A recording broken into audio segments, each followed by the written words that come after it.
Loan Hunter की episode 14 के साथ हाजिर हूँ। लोन हंटर की लास्ट एपिसोड के एंड पे हमने देखा था चीफ जाओ अपने कमांडर एंड चीफ मास्टर डूक से मिलने के लिए जाती है। मास्टर डू से कहते हैं हमारी मेन अटैक फोर्स को यहाँ पर पहुँचने में 15 दिन लगेंगे। हमें बस 15 दिन तक इस मॉन्स्टर को यहाँ पे रोका रखना है, क्योंकि सिटी एच के सेंटर में सीज मोड की डंजन ओपन हुई है, जिसके अंदर से मॉन्स्टर्स बाहर निकल सकते हैं और इंसानों पर अटैक कर सकते हैं। उन्होंने एक रिवार्ड रखा है, यानी कि वो पॉइंट्स देंगे और वहाँ पर छोटे हंटर्स को बुलवाया है ताकि वो मॉन्स्टर्स को वहाँ पर रोक कर रख सके जब तक कि वहाँ पर एस रैंक के हंटर्स नहीं आ जाते। मास्टर डू चीफ जाओ से कहते हैं तुम्हारा काम कैसा चल रहा है, बहुत ही जल्दी फॉरगेटन सी की डंजन ओपन होने वाली है। चीफ जाओ उनसे कहती है मैंने अपनी तैयारियां मुकम्मल कर ली है, मेरे पास कुछ ऐसे अच्छे हंटर्स हैं जो कि इतने काबिल हैं कि फॉरगेटन सी की डंजन को क्लियर कर सके। मास्टर डू को भी रैन के बारे में पता है। वो चीफ जाओ से पूछते हैं वो लड़का जिसका नाम सॉन्ग रैन है उसका क्या हुआ। चीफ जाओ कहती है हाँ बिल्कुल, ये बात कंफर्म है कि वो एक सेकंड अवेकनर है, यानी कि वो एक डबल अवेकनर है। उसने एक डंजन को अकेले ही क्लियर किया था, इसी वजह से हमें पता चला कि वो वाकई में एक डबल अवेकनर है। उसके पास बहुत सारी पोटेंशियल है। उसे फॉरगेटन सी डंजन में बेचकर हम लोग बिल्कुल ठीक कर रहे हैं। मुझे लगता है कि वहाँ पर जाने से उसकी पोटेंशियल और ज्यादा बढ़ेगी और वो फ्यूचर में एक बहुत ही अच्छा हंटर बन सकेगा। शायद वो एक एस रैंक का हंटर बन जाए। चीफ जाओ मास्टर डू से कहती है मास्टर डू अगर आपको मुझसे और कुछ भी नहीं कहना तो क्या मैं सिटी एच में वापस चली जाऊं। मास्टर डू से कहते हैं तुम्हारे वहाँ पर जाने का कोई फायदा नहीं, क्योंकि तुम इन्वेस्टिगेशन डिपार्टमेंट से हो। बैरन वहाँ पर है, बैरन को ऑर्डर्स दे दो, वो वहाँ पर जाकर सब कुछ हैंडल कर लेगा।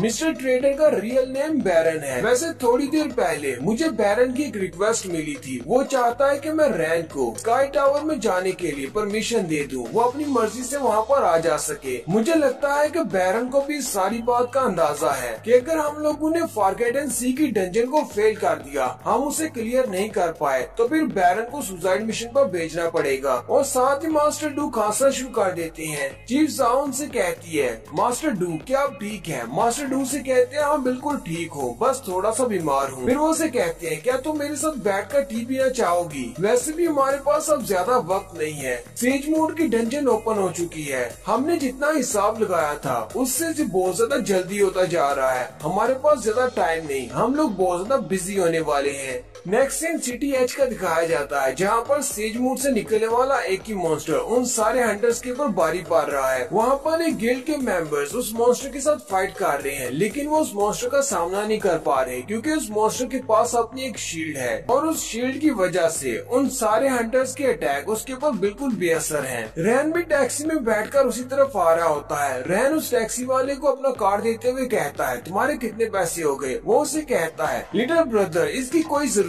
नहीं है, मैं तुम्हें यहीं पर ड्रॉप कर सकता हूँ, इससे आगे मैं नहीं जाऊंगा क्योंकि सामने एक बहुत बड़ा मॉन्स्टर है। तुम उस मॉन्स्टर के साथ फाइट करने वाले हो क्योंकि तुम एक हंटर हो, तुम्हारी वजह से हमारी फैमिली सेफ रहेगी, इसलिए मैं तुमसे पैसे नहीं ले सकता। फिर रैन उसकी टैक्सी से उतरकर लोगों के बीच से उस मॉन्स्टर की तरफ जाता और कहता है लगता है कि यहाँ के हालात तो उससे भी ज्यादा सीरियस हैं जितने ज़ॉम्बी ने अपनी वीडियो में दिखाए थे।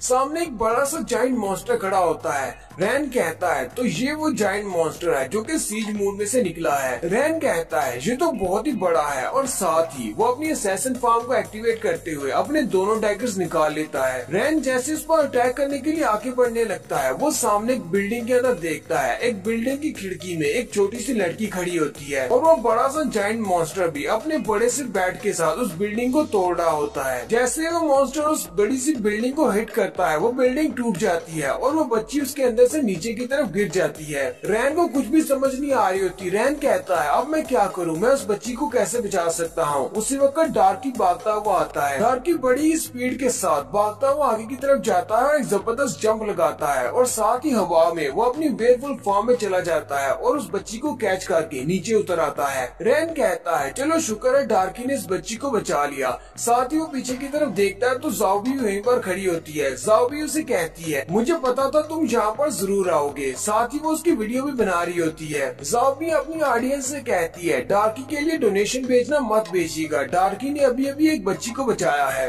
रैन ज़ॉम्बी से पूछता है ज़ॉम्बी क्या तुम ठीक हो। वो उसे कहती है हाँ मैं बिल्कुल ठीक हूँ। ये मॉन्स्टर बहुत ज्यादा पावरफुल था, फाइट के दौरान मुझे भी छोटी सी चोट लग गई, मेरा बाजू जख्मी हो गया है। हालांकि मैं उस मॉन्स्टर के साथ फाइट नहीं कर रही, सिर्फ वीडियोस बना रही हूँ, लेकिन फिर भी मैं जख्मी हो गई हूँ। क्या तुम देख सकते हो मेरे बाजू पर जख्म है। वो आगे बढ़ता है और जल्दी से उसके बाजू को पकड़कर हील करना स्टार्ट कर देता है। ज़ाओ भी शर्माना शुरू कर देती है। रैन उससे पूछता है सीज मॉन्स्टर के अगेंस्ट फाइट कैसे चल रही है। वो उसे कहती है मुझे नहीं लगता कि हमारे हंटर्स उसके सामने टिक पाएंगे, क्योंकि ये सारे लो लेवल के हंटर्स हैं और वो सीज मोड का मॉन्स्टर है। जैसे ही हंटर एसोसिएशन वालों ने अनाउंसमेंट की थी, उसके बाद बहुत सारे हंटर्स यहाँ पर आ गए। उन्होंने यहाँ पर आकर एक असल टीम बनाई और इसके ऊपर अटैक किया, लेकिन साथियों ने पता चल गया कि इस मॉन्स्टर को हराना इतना ज्यादा आसान नहीं होगा। ये मॉन्स्टर बहुत ज्यादा पावरफुल है। सीज मोड का जो मॉन्स्टर है ये बहुत ज्यादा पावरफुल है। ये पावरफुल इसलिए है क्योंकि इसके इर्द गिर्द एक शील्ड है जो कि इसे प्रोटेक्ट कर रही है। हमारे फिजिकल अटैक्स और हमारे मैजिक अटैक्स दोनों इसके सामने बेकार हैं। हम अभी तक इस बात का सुराग नहीं लगा पाए कि हम इसकी शील्ड को कैसे डिस्ट्रॉय करें। अगर इसकी शील्ड को डिस्ट्रॉय नहीं किया गया तो इसको नहीं मारा जा सकता। रैन कहता है तो इसका मतलब इसके इर्द गिर्द एक शील्ड है। मुझे लगता है कि मैं इसकी शील्ड को ब्रेक कर सकता हूँ। वो डार्की से कहता है डार्की मेरी हेल्प करो। रैन कहता है मैं भागता हुआ उसकी तरफ अटैक करने के लिए आगे बढ़ूंगा। तुम दोनों को अपनी हेल्प की मदद से मुझे ऊपर की तरफ भेजना होगा। जितना ऊंचा तुम मुझे भेज सकते हो उतना ऊंचा। ज़ाओ भी उसे कहती है कहीं तुम पागल तो नहीं होगे, वो मॉन्स्टर बहुत ज्यादा स्ट्रॉन्ग है, तुम उसका सामना नहीं कर पाओगे। रैन उसे कहता है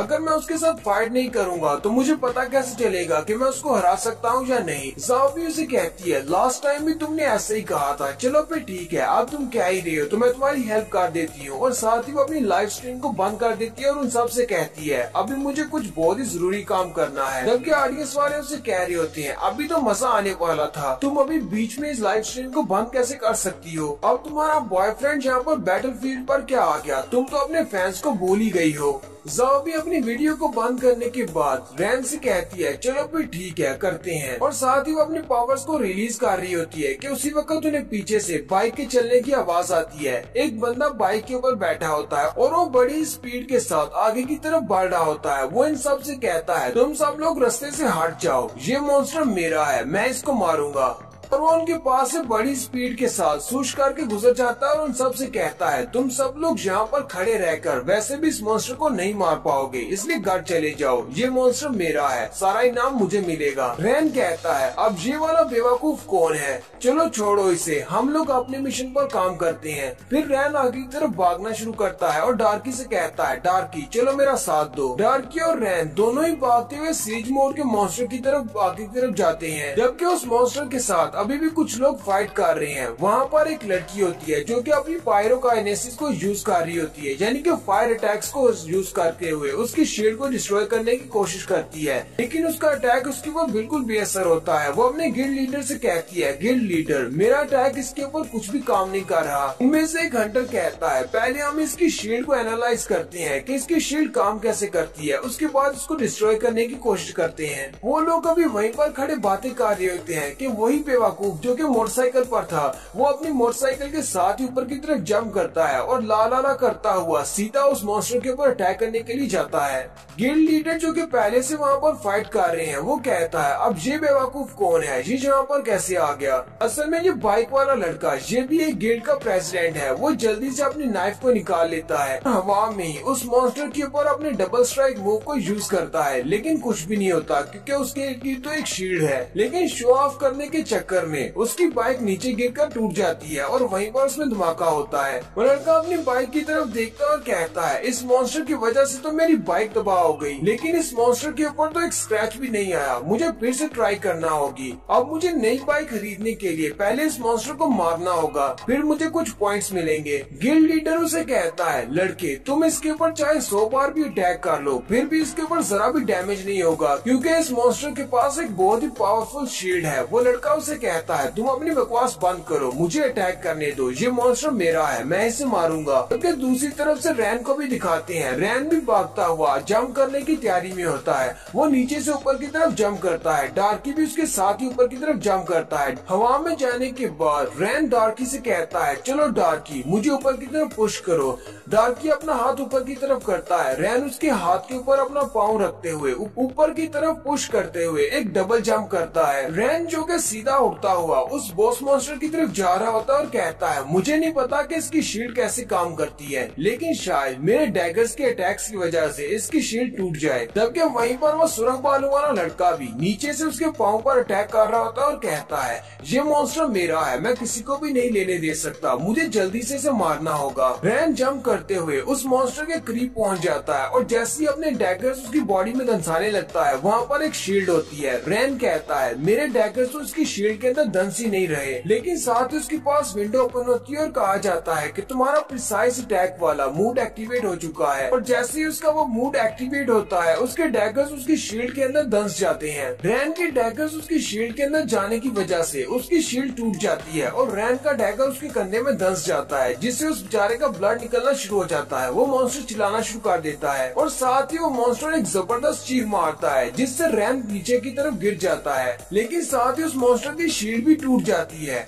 रैन जो कि ऊपर से नीचे की तरफ गिर रहा होता है, जाओ भी जल्दी से डार्की से कहती है, डार्की आगे बढ़ो और रैन को गिरने से बचाओ। डार्की बड़ी स्पीड के साथ आगे बढ़ता है और रैन को गिरने से बचा लेता है। रैन कहता है, चलो मैंने इसकी शील्ड को तो तोड़ दिया, अब बाकी के हंटर्स इस पर अटैक करके इसे मार सकते हैं। बाकी वहाँ पर जितने भी हंटर्स मौजूद होते हैं, वो सारे भी ये देखकर बहुत ज्यादा खुश हो जाते हैं और कहते हैं, इस मॉन्स्टर की शील्ड टूट चुकी है, चलो मिलकर इस पर अटैक करते हैं। वो सुरख बालों वाला लड़का पहले तो हैरान हो जाता है और कहता है, ऐसा कैसे हो गया, इसकी शील्ड कैसे टूट गई, लेकिन साथ ही वो बहुत ज्यादा खुश हो जाता है और कहता है, लगता है कि मैंने अपनी तलवार के अटैक से इसकी शील्ड को तोड़ दिया है। और साथ ही वो फिर से अटैक करने के लिए आगे बढ़ता है और कहता है, अब जबकि मैंने इसकी शील्ड को तोड़ दिया है, मैं इस पर अटैक करके इसे मार देता हूँ ताकि सारे पॉइंट्स मुझे मिल जाए। गिल्ड लीडर भी अपने गिल्ड वालों से कहता है, जल्दी करो और सारे लोग मिलकर इसके ऊपर अटैक करो ताकि हम लोग इसे जल्दी से जल्दी मार सके। उनमें से कुछ हंटर्स जो होते हैं वो मैजिक यूजर होते हैं, जबकि उनमें से कुछ फिजिकल अटैक यूजर होते हैं। वो सारे मिलकर उसके ऊपर अटैक करना शुरू कर देते हैं। वो सारे मिलकर जब बॉस के ऊपर अटैक करते हैं तो बॉस जख्मी होकर नीचे गिर जाता है। सुरख बालों वाला लड़का उन सब से कहता है,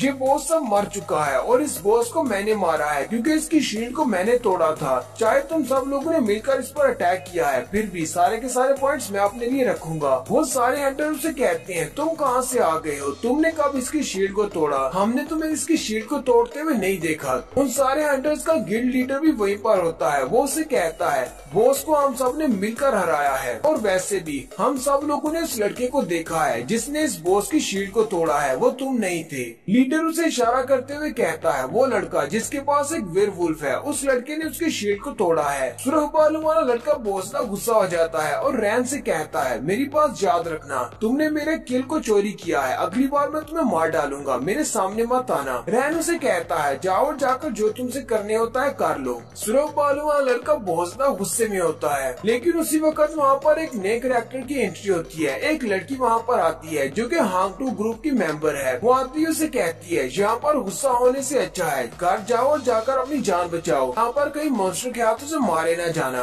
उस लड़की के साथ उसका एक छोटा सा रोबोट भी होता है जिसका नाम बिक्सी होता है। वो लड़की उसे कहती है, बिक्सी अटैक मोड में चेंज हो जाओ, और बिक्सी एक वेपन बन जाता है, एक बड़ी सी गन। उस लड़की का नाम सूके है और वो हांग-टू ग्रुप की एक नई टेक्नीशियन है। वो एक आर्किटेक्ट है, वो एक हंटर नहीं है, यानी कि वो अपनी टेक्नोलॉजी को यूज करते हुए हंटर्स के साथ फाइट कर सकती है। अब ये सूके कौन है और ये यहाँ पर क्यों आई है और ये किस लिए आई है, ये सब कुछ नेक्स्ट एपिसोड में पता चलेगा। इस एपिसोड का यहीं पर एंड होता है। एक्सप्लेनेशन अच्छी लगी हो तो कमेंट करके जरूर बताएं। चैनल को सब्सक्राइब कर दे, वीडियो को लाइक और शेयर कर दे। शुक्रिया।